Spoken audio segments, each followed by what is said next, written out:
તમે એક ધંધો કરો એમાં ચૂક થાય તો કદાચ બીજો ધંધો મળી જાય, પણ વિદ્યાર્થી જીવન એક વખત પસાર થયું પછી ફરી વખત વિદ્યાર્થી જીવન મળતું નથી. અને ભગવાને આપણને અહીંયા તમે બેઠા છો એ બધાની વાત કરું છું, આવા સારા પરિવારોમાં તમને જન્મ આપ્યો છે. વિદ્યાર્થીઓને સંબોધું છું કે તમને આવા મા બાપ જે તમારી માટે કાળજી લે છે, તમારા ભણતર માટે ચિંતિત છે, તમારા ભવિષ્ય માટે છે, તો હવે બધા જ સંજોગો આપણને અનુકૂળ છે, તો હવે સારામાં સારો વિદ્યા અભ્યાસ આપણે કરી બતાવવાનો. એક નિર્ણયની આ વાત છે. It's a decision, and if you decide you can. આપણે નક્કી કરીએ તો આપણે ચોક્કસ કરી શકીએ છીએ. કેવા વિદ્યાર્થીઓ કેવી પરિસ્થિતિમાં, કેવા સંજોગોમાં કેવું ભણ્યા છે અને કેવું કાર્ય કર્યું છે, એ પણ થોડા પ્રસંગો વિદ્યાર્થીઓ જાણી રાખવા જોઈએ. એવા બે ચાર પ્રસંગો હૃદયમાં ઘર કરી રાખવા જોઈએ. 2018ની સાલમાં કર્ણાટકા એસએસસી બોર્ડનું રિઝલ્ટ ડિક્લેર થયા. એમાં એક વિદ્યાર્થીનું નામ મોહમ્મદ કૈફ એ સમગ્ર સ્ટેટમાં પ્રથમ સ્થાને ઉત્તીર્ણ થયા. 650 માર્ક્સમાંથી એમને માર્ક્સ મળે. 5 વિષયો 100 માર્કના હતા અને એક વિષય એ 150 માર્કનો હતો. એટલે 650 માર્ક્સમાંથી ટોટલ એને માર્ક્સ મળે. 650 માંથી 625, એક પેપર 125 માર્ક્સનું હતું. Out of 625 the marksheet is produced. તો 625 માંથી એને 624 આવ્યા. જેમ ઘણા બધા વિદ્યાર્થીઓમાંથી ઓહ નીકળી ગયું, મને છે કે અહીંયા સંભળાયું. Is it an extraordinary performance? Tell me loudly. It is a real extraordinary performance. અને એ માર્કશીટ આપણા હાથમાં આપણા નામની હોય, કેવી મજા આવે.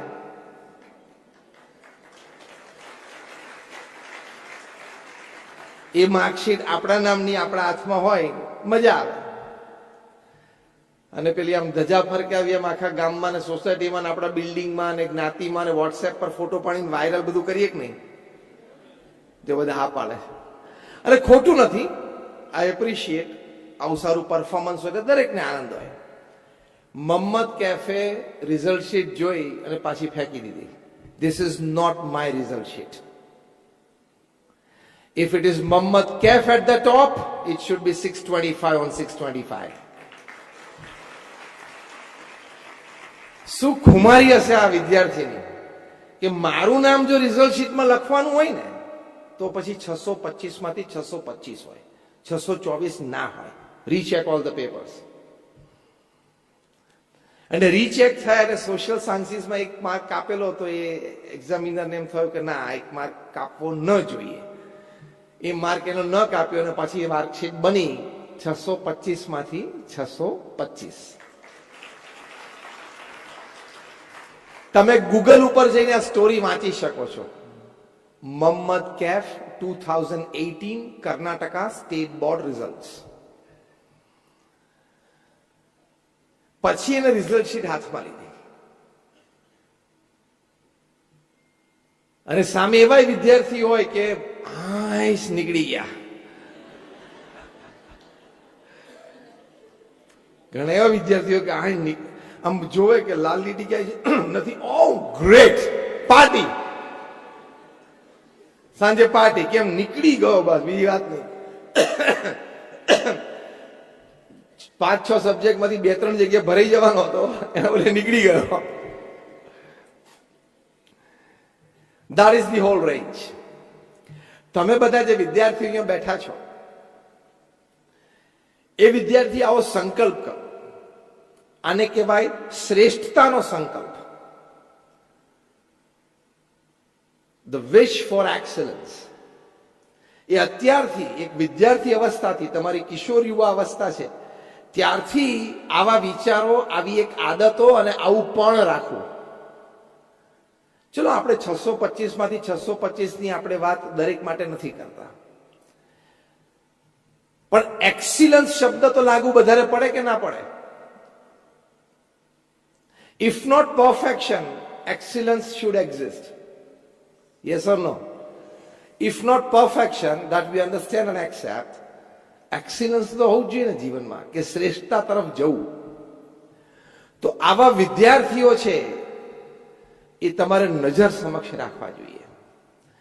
અમુક વિદ્યાર્થીઓની એવી કહાની છે કે ઘરમાં પ્રતિકૂળ સંજોગો હોય, સામાન્ય ઝૂંપડામાં રહેતા હોય, આજુબાજુ ઢોલ નગારા કામકાજ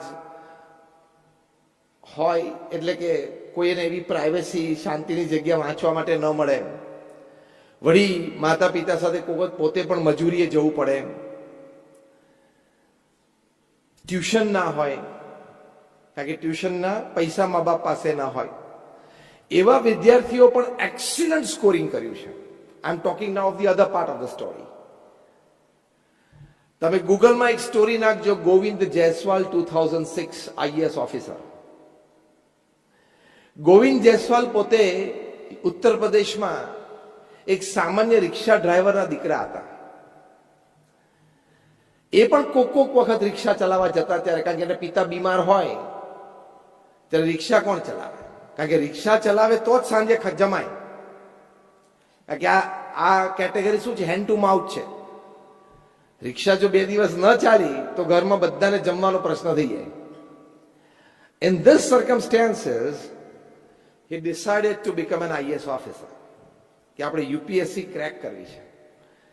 એટલે આપણા જેવા 2 મિત્રો એના હતા. એક તું ખોટા સ્વપ્ન જોવાના રહેવા દે, તને ખબર છે યુપીએસસી એટલે શું, આઈએએસ આઈપીએસ થવું એટલે શું? તો ગોવિંદ જયસ્વાલ કે હા મને ખબર છે, હું સમજીને બોલું છું, મેં આ વાત સમજ્યો છું, જાણું છું, વાંચેલી છે. એટલે કોઈ બીજા એને પડોશી હોય કે ભાઈ તું સામાન્ય રિક્ષા ચાલકનો છોકરો છું,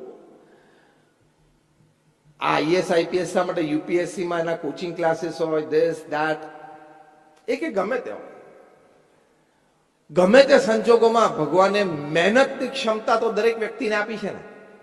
This was his fundamental attitude. See, such attitudes can change your life. એનો ફંડામેન્ટલ એટીટ્યુડ શું હતો?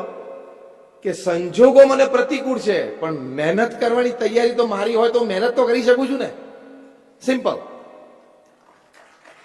શું એટીટ્યુડ હોય છે લોકોનો? Circumstances may not be favorable, but still the instinct of hard work is mine. 24 કલાક તો ભગવાને મને પણ આપ્યા છે ને. યસ ઓર નો? હું મારા 24 કલાકમાં લડી લઈશ.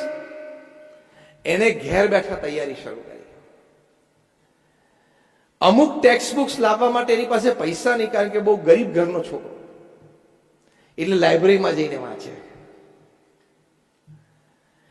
લાઇબ્રેરીના ફીના પૈસા પણ અમુક વખતે ન હોય તો આખો પરિવાર 1 મહિના સુધી રાત્રિ ભોજન છોડી દે.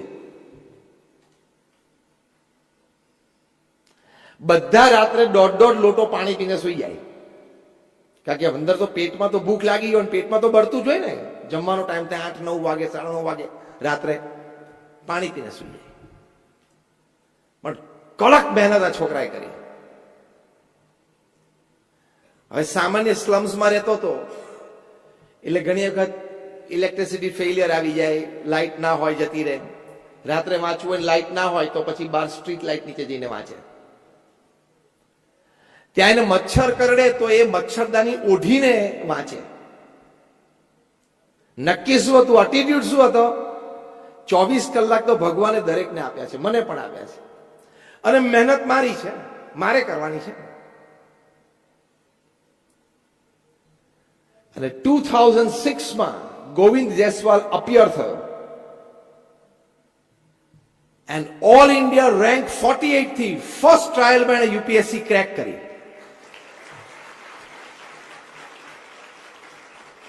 ફર્સ્ટ ટ્રાયલ અને all India rank 48. He cracked UPSC અને એ પણ આઈપીએસ 48 રેન્ક એટલે આઈએસ જ હોય, આઈએસ બને અને આખું એનું જીવન બદલાઈ ગયું. એટલે મેં તમને વિદ્યાર્થીઓને બે પ્રસંગ કહ્યા. એક મોહમ્મદ કૈફ, જેમાં આપણે શીખીએ છીએ એટીટ્યુડ ઓફ એક્સલન્સ, અને ગોવિંદ જયસ્વાલ એના પ્રસંગમાંથી આપણે શીખીએ છીએ the attitude of hard work. આ બંને એક વિદ્યાર્થી તરીકે તમે તમારા જીવનમાં રાખો તો ઘણું બધું પ્રાપ્ત થઈ શકે. એટલે as a student, again I want to say કે સ્ટુડન્ટ લાઈફ જીવનમાં ફરી વખત નહીં આવે. એકવાર તમે 22, 25, 27, 28, 30 વર્ષના થઈ ગયા પછી એ વિદ્યાર્થી અવસ્થા અને વિદ્યાર્થી કાળ પૂરો થઈ જાય છે. તો એનો જે આનંદ છે કે વાંચવું, લખવું, ભણવું, એક્ઝામ્સમાં અપિયર થવું, સ્કોર કરવું, ફ્રેન્ડ સાથે રિઝલ્ટ માર્ક્સ શેર કરવા, એનો એક આનંદ લેવો, એનો એક ટાઈમ હોય છે જીવનમાં. થોડું વોલ્યુમ વધારજો. એનો એક ટાઈમ હોય છે જીવનમાં, અને ટાઈમ પૂરો થઈ જાય પછી ફરી વખત એ સમય આવતો નથી.